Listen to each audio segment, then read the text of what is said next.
Imagjinoni që në 11 maj nuk del një shumicë bindse.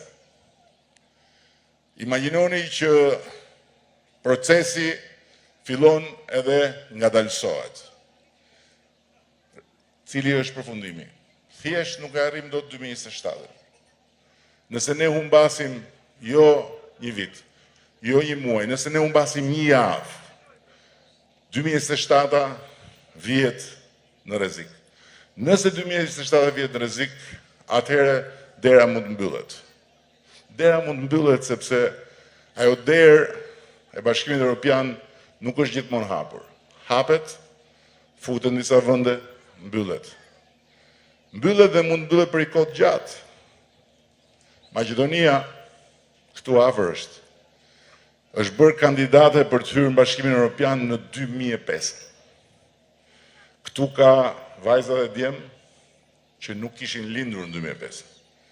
Sot, Maqedonia e Veriut, që ka ndruar dhe emër për të futur në Bashkimin Evropian, akoma nuk i ka hapur negociatat.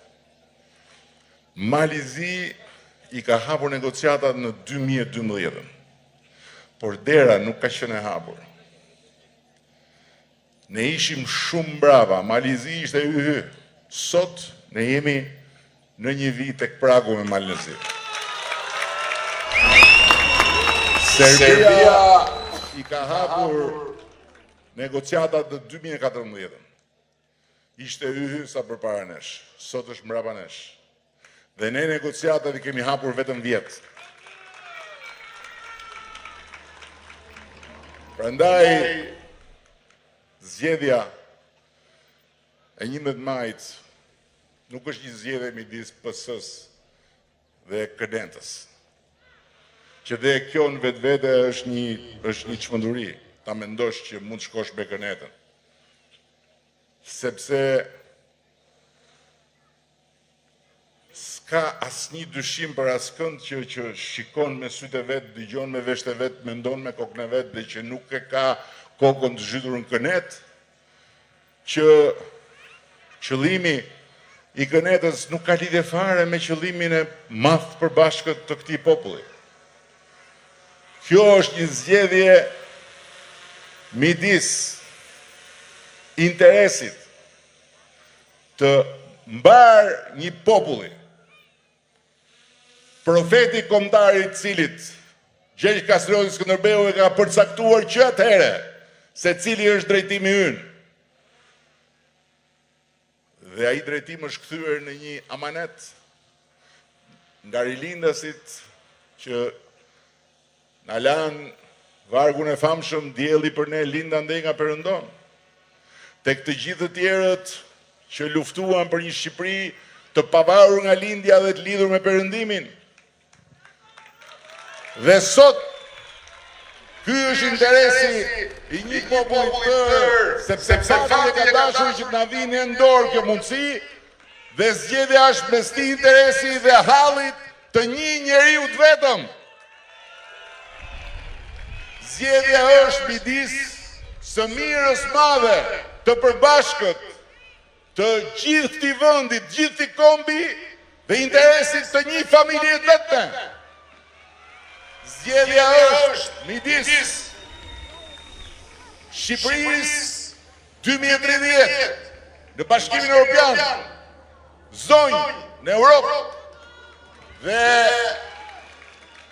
KNET-s dhe bufit të saj për ta kthyer Shqipërinë prap atje ku ajo gjithmonë përfundon kur është ngatoduar drejt e ngrohtë. Si mund të diskutohet kjo zgjedhje? Si mund ta diskutojnë prindrit demokrat se çfarë duhet votojnë në 11 maj, kur në 11 maj me votën e tyre ata nuk investojnë për Edi Ramën dhe Partinë Socialiste. Ata investojnë që fëmijët e tyre të kenë pasaportën europiane të Shqipërisë.